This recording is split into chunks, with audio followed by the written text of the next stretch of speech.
The United States Department of Education welcomed back some 21.8 million students to colleges and universities during the 2013-2014 school year.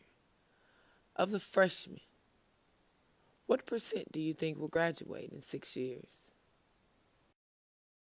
Half will graduate within 6 years. And what happens to the A small slice will graduate within the traditional 4-year paradigm. However, a grand majority will end up like fraternity house pizza, forever failed to be finished. What's the problem? It's threefold.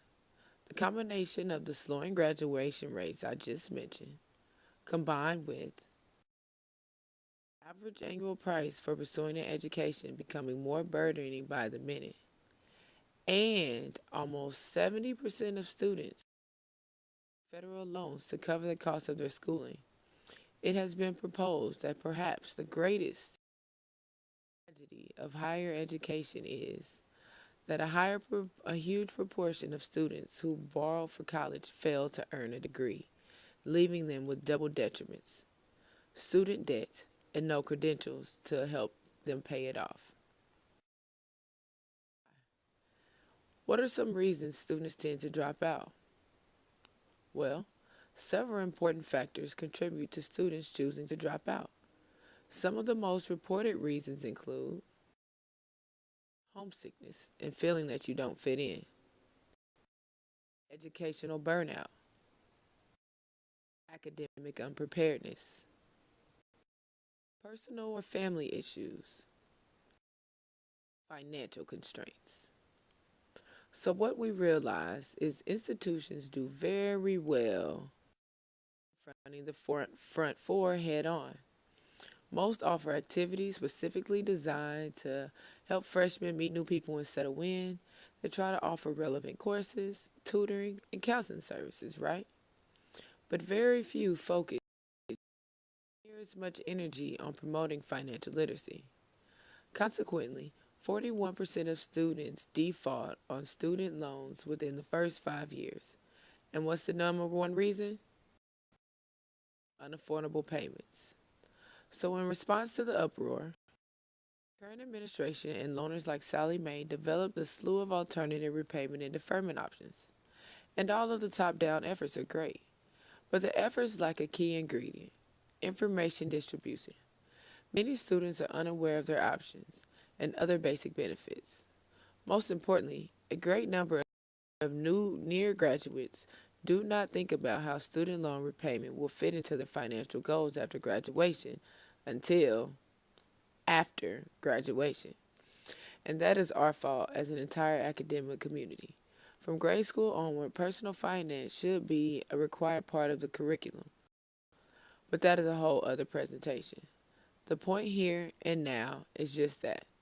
I'm here, and now is the time to start thinking about your relatively recent financial future. So let's start with the basics. On average, what is a monthly student loan payment? $400. Would that fit into your budget right now?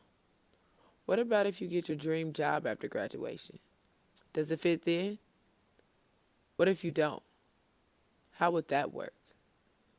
Oh, so now knowing options outside of the standard 10-year payment plan become more relevant.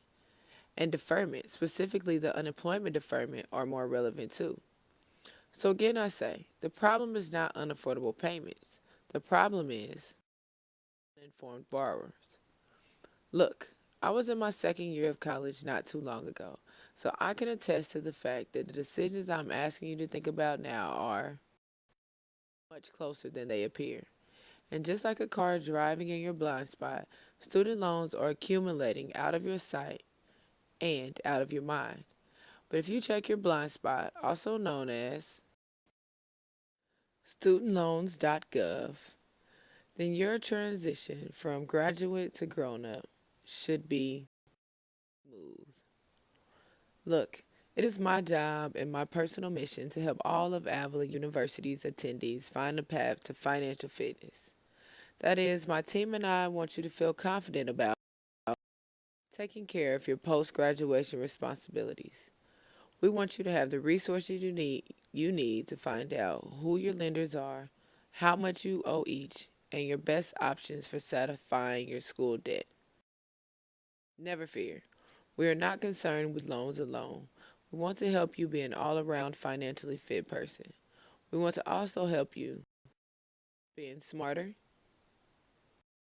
save more, and understand your credit. So over the course of the year, look for Money Mind sponsored events where we will always be combining food, fun, and financial literacy.